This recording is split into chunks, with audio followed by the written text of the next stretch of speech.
Okay, great. So, hi, I'm Steve from Nearly Wild, and today I'm here with Galpo.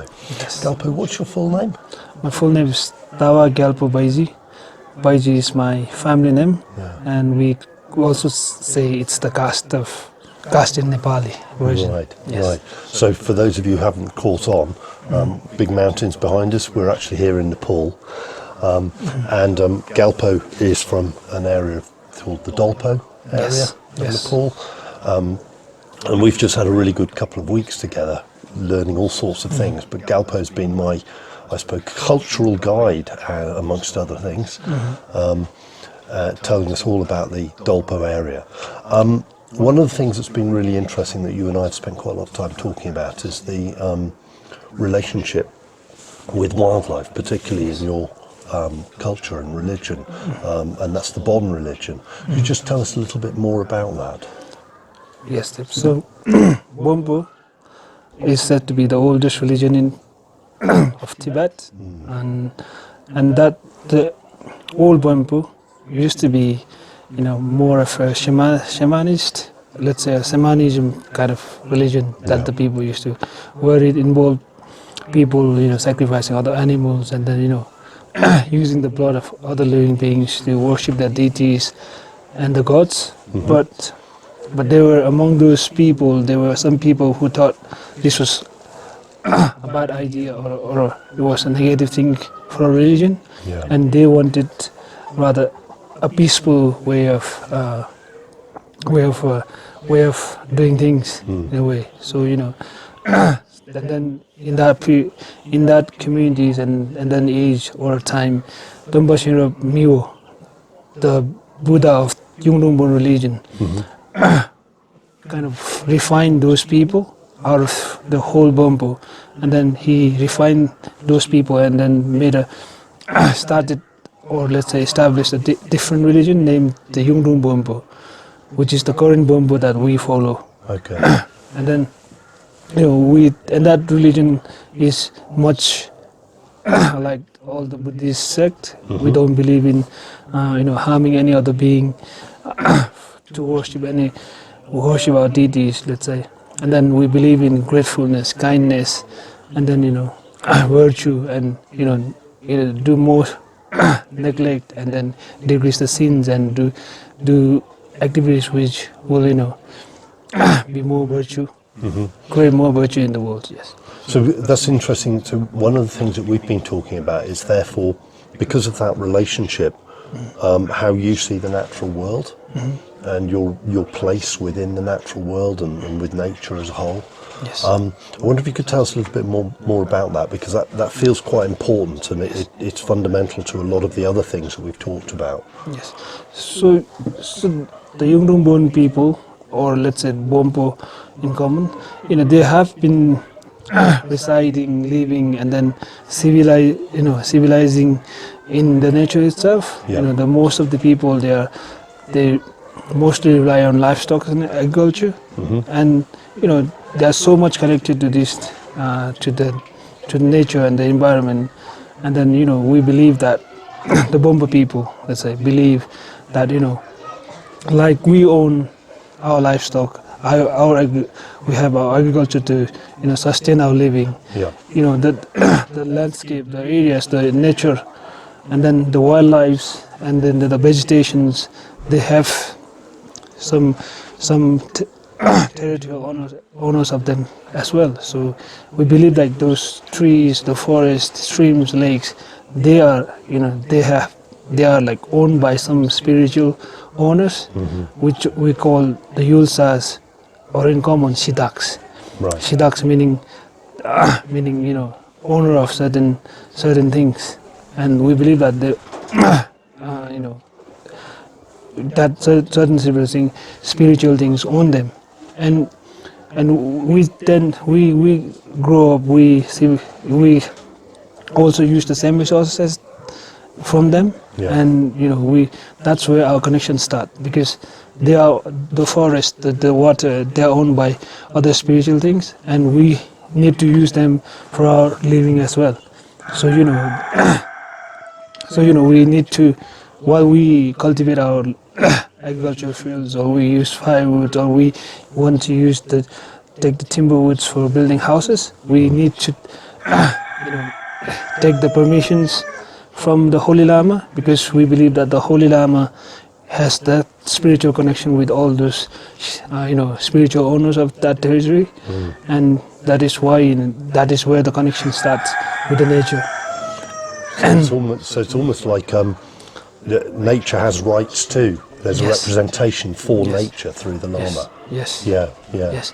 And then it's like that being the start of the connection, and then so much tradition, so much systems have been built on that basis, and then we have these restricted certain areas that we shouldn't go into that forest for any firewood purposes, or we don't have to go there trying to kill the wildlife there. And then these systems taking the permissions, and then trying to not harm those wildlife has turned into a tradition or a system, and the system or the rules and regulations within the communities that help in the conservation of the environment as well. And I mean, over the years it's been followed by generations and generations, that tradition, and we still practice it now, because we in our community we don't believe in still now at this age and day where everyone is very modern and think modern, and then they think differently, but our community, we still believe in those old traditions and systems, and in a way it has helped to conserve the environment of that area as well. Yes. That's really interesting. So, because I think there's lots of lessons there maybe for the rest of us in that kind of close relationship that you've got with nature. But one of the things that we saw, you might have heard a cockerel going in the background. It's not first thing in the morning. It's obviously a confused cockerel. One of the things that we have seen is like large collecting of well, we talked about herbs, but also the yasagumba, which I haven't seen, but you've told me about, which is this caterpillar that's infected by a fungus. And we did see this incredible volume of digging up of roots for medicines. I mean, literally tons, probably one area alone, we probably saw 15 tons of that root spread out. And a lot of that seems to be being done by people who are coming in, collecting large quantities and then taking it somewhere else. Yes. Can you maybe sort of tell me a bit more about that, because it seems to be quite important and having a big impact, if you like, on that relationship that you've got with the natural world? Yes. So I would start by saying that most of the people in Nepal, they're under poverty. Yes. And just being based on agriculture and then livestock rearing, it doesn't make their living much better. Yeah. And then in pursuit of those in pursuit of making your livelihood better, they tend to find or try to find other ways of earning money as well. And in that process, we have these very valuable herbs in our area or in our landscapes, and then people have eyes on them. Yes. People want to collect it so that they can earn money and or sell them. And we too realize that we in some periods of time we realize that we also need to collect these herbs, these caterpillars, in order to find better opportunities, to and get make some income as well. income as well. And what has happened over the years is that we have started it, and then lots of people around these areas a bit lower than our villages, and they have the eyes on them too, and then it has become such a mess at the moment that it's being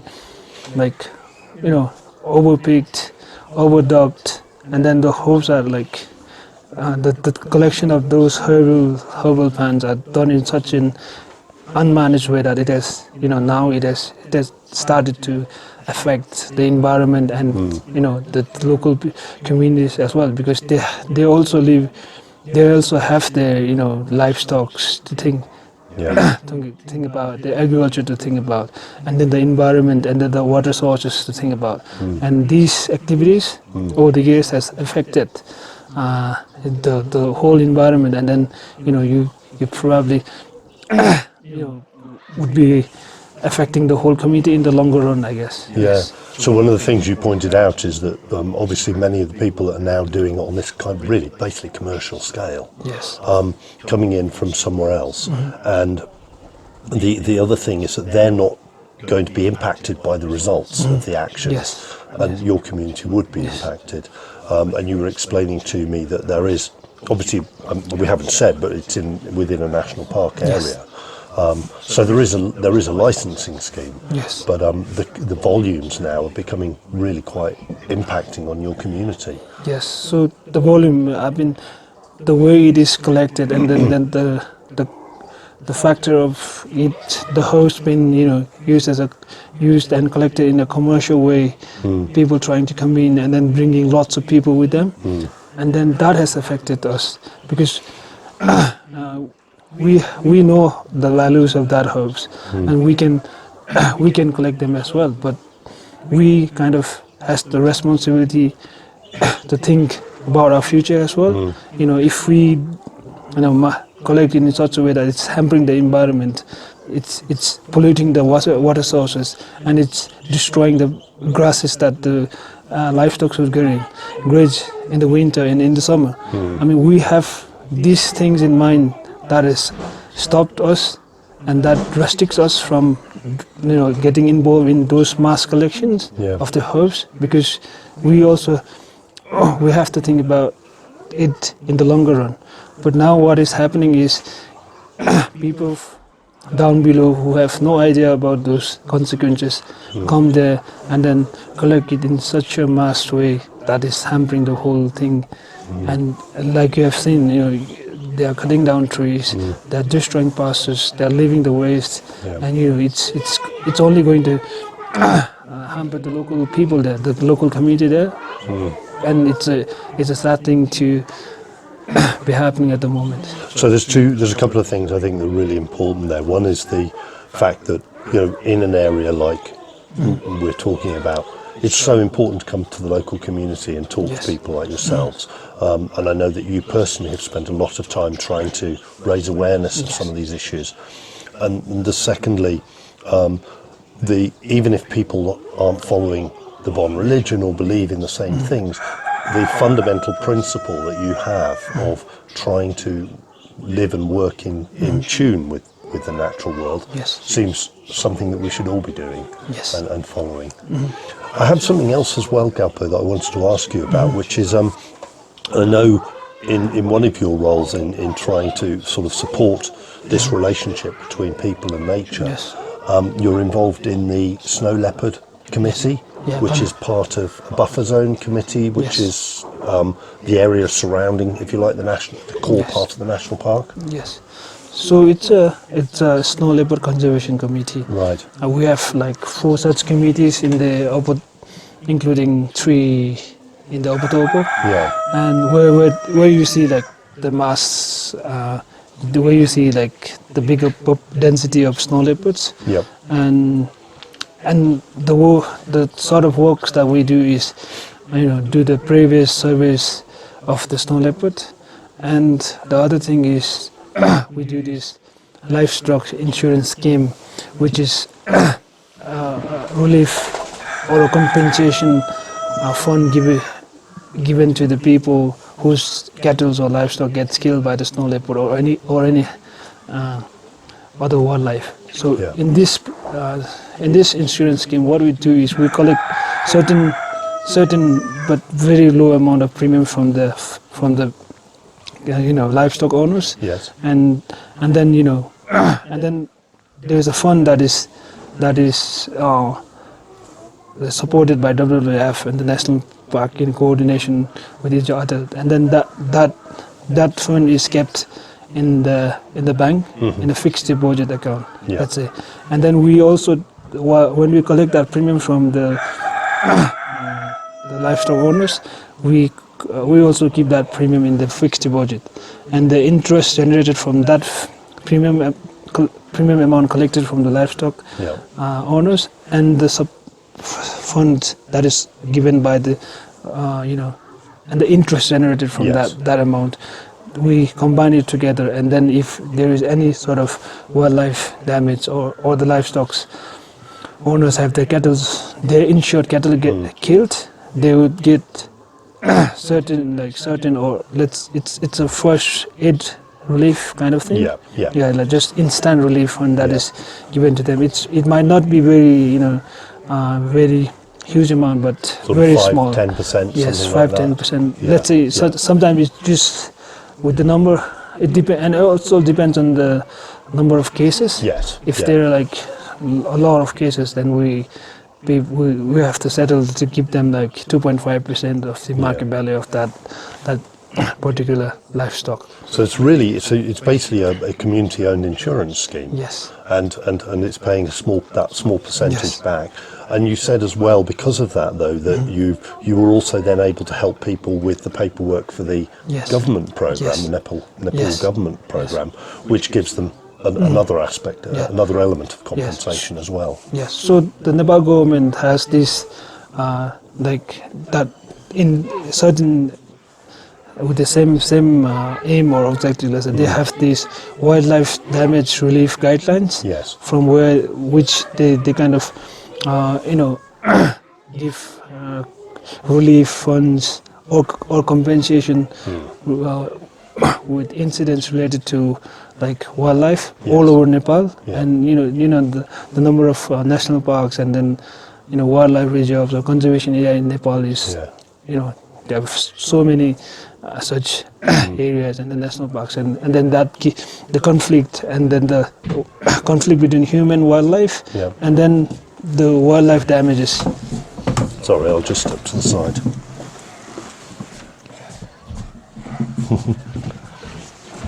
Yeah. And then those the wildlife damage Yeah. done to people, they they pay some compensation or relief to those people. Yeah. And it's same here as well, but it was there Yeah. in this our. But it was really hard it to was get. it was there from the beginning, but it was really hard for our people to get it Yeah. because of the the lengthy paperwork they had to go through, and sometimes just to do those paperworks, their expenses would be way more than the actual relief fund or compensation that they would get in return. Right.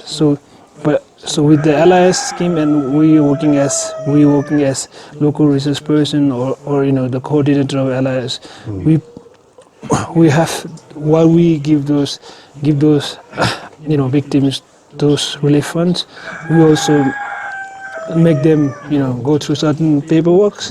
They have to fill out certain paperworks, and what's the advantage right now is that same paperwork can cover the paperwork for the relief fund that is given by the government as well. So that's the advantage for the victims and the livestock owner.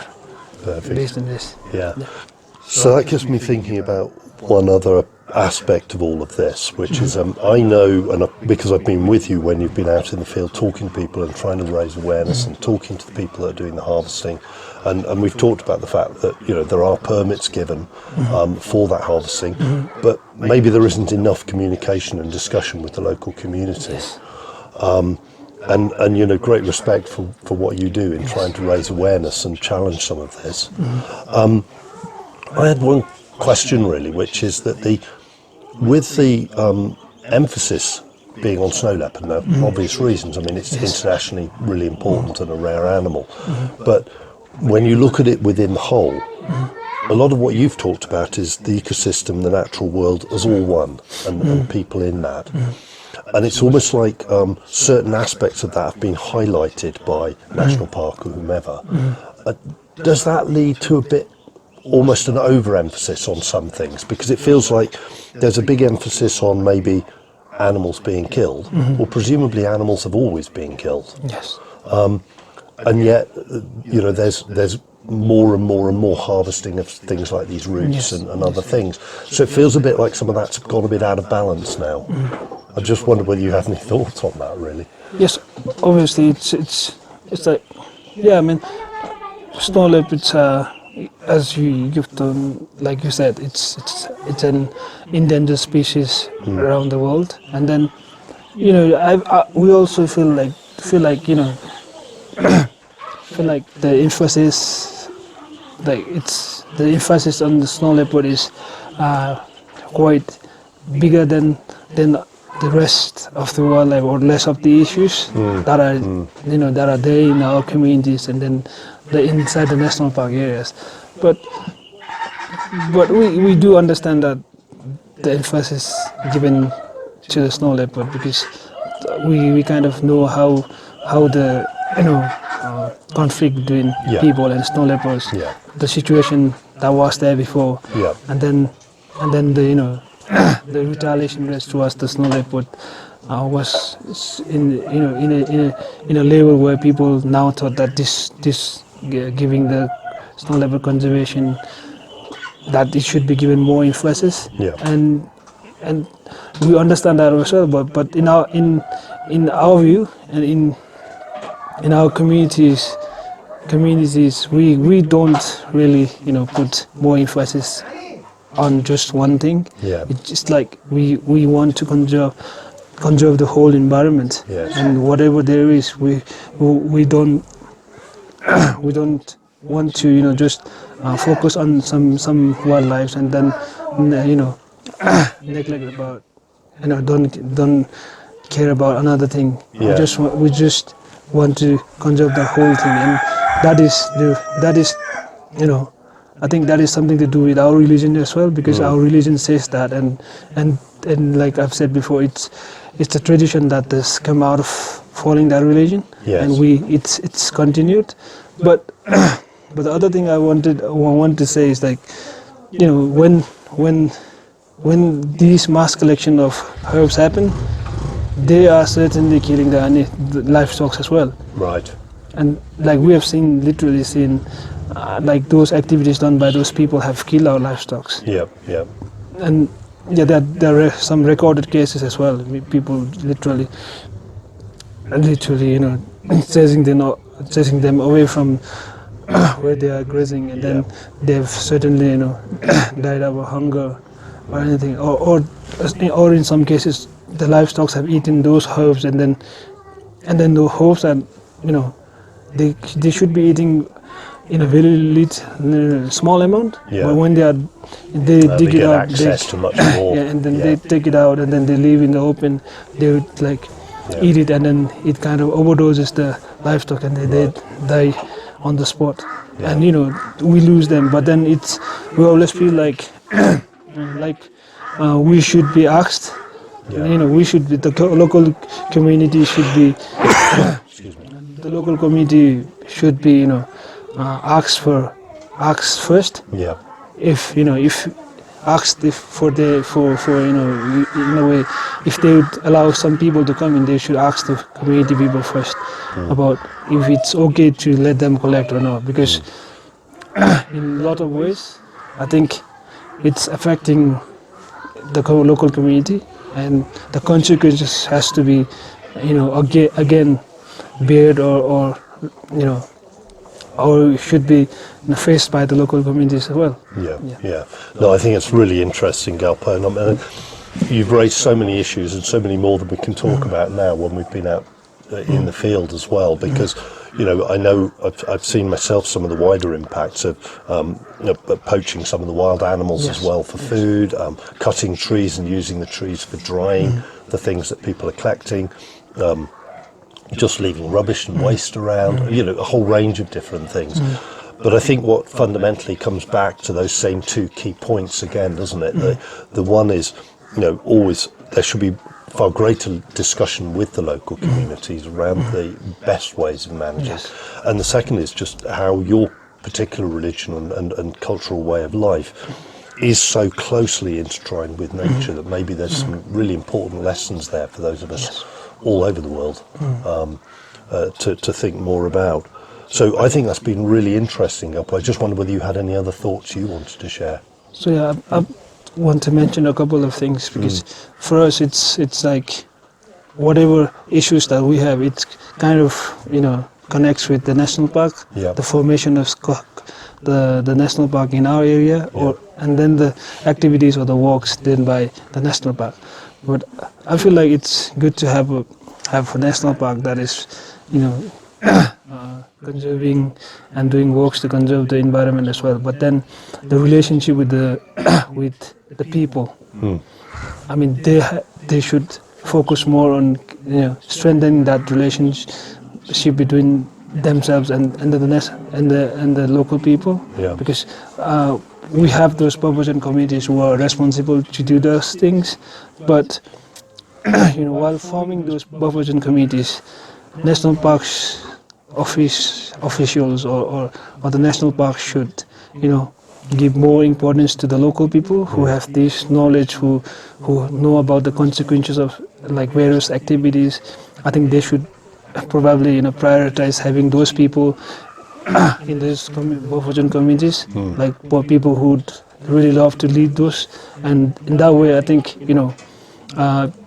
the relationship between the community people and the park would be really strong. Yes. And then because we did to the 9th century, and then we are in 21st century now. Yeah. I mean, till that in that period of time, what we have been doing is what people see every day. Yeah. Yeah. Our religion, our tradition, and our local systems have contributed to the conservation of the environment. I think they should recognize our efforts as well. And the most surprising fact is that we still. Sorry.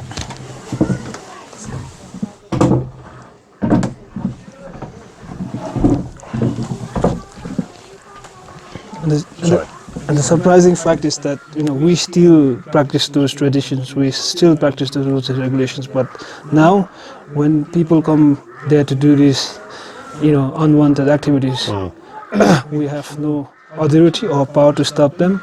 If we try to stop them, it turns out to be like a huge conflict between the people and our local people, where some people get injured, and then that's kind of that's turns out to be very violent, and then we don't want that to happen because it's not in our religion. Yeah. Because we don't want it to happen. So we are kind of compressed Yes. in this situation, and we don't know where to speak it, where to advocate these issues, or where to complain, and then it has happened, and we are okay with it as well. But now it's like it is too much at the moment. Yeah, so you need that much stronger relationship. Yeah, and I think a lot, when you're talking about that, Galpo, it's something that's fundamentally coming out in many places around the world.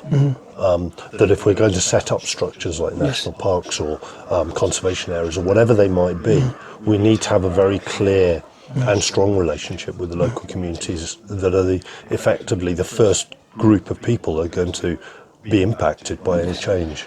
Yes, I mean, the activities that are happening at the moment it's going very much out of control. Yeah. And the consequences and the side effects. These consequences has to be faced by the local people and not the people who are coming there to do these things. And I think it's for them, to the national parks, they should realize the fact that realize this problem of ours as well. The consequence part of the thing. They should really give it a bigger thought, and then try to do things according to that. Yeah. But not trying to blame them for everything, because they have been doing their work, and then it's incredible. And then I've seen their works. And then it's incredible as well. We appreciate them being there, trying to do our thing. But then sometimes these things happen, and then we have to think about our future as well, because we are not going anywhere. We have to spend there. We have spent literally 10th century in that place, and our children and children's children, they're going to spend their entire life in the same place.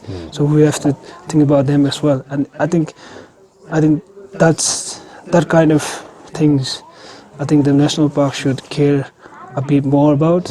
And yes, we appreciate their work. It's not like we just want to blame them for everything, but we just need the relationship between us and them should be more strong. Yes. And I think they should give more emphasis to the local people than just trying to settle with some people that are just coming there to earn money or make money and then commercialize it in a way. So that's something I want to share with share, and then hope this should some people will listen to it and then finally act on it. Well, I think that the points you raised, Galpo, are really pertinent to so many places I can think of that I've worked around the world, and so many of the environmental issues and conservation issues that I've seen and worked with. From my perspective, I've really enjoyed travelling with you and being taken into your community and staying with families in your community and learning from you and from them. I certainly recommend your cultural guiding to anybody who's coming to the Himalaya to learn more about Bon Buddhism and the Dolpo and area as a whole. And yes, I hope that a number of the messages that you're suggesting here, are listened to by people all around the world, because I think there's lots of discussions that are so relevant to so many places, and this relationship with local communities is absolutely fundamental. And I think also it doesn't necessarily mean because somebody's local to a community that necessarily everything they do is good. And I think that the fundamental principles that you've been following through your culture and religion maybe are ones that we need to take much more seriously worldwide as well. So many thanks indeed for that, Galpo. Yes, thank you for giving me this opportunity. Yeah. And as someone who realize, and then someone who knows the fact that this is happening, with us, and we have to face these consequences. And with my job, I have to be honest with people. I'm involved in this guiding, and then when people ask me questions, I have to be honest. Absolutely. And then in that process, there are bad things I should tell about, there are good things to share about, and then I'm a person who doesn't want to really make a thing out of certain things and then tell a different thing. Yeah. I just believe in honesty, and then saying the best thing or the real thing about certain situation, and and then doing my part for the community, and the conservation is what I do. And then I would like to thank you for giving me this opportunity to work with you and then to speak these words with you. Thank you for the opportunity. It's been great. It's been a privilege, and I'd say you stand for all those things that you said you try to be. So, well done. Thank you very much. Thanks very much. Yeah.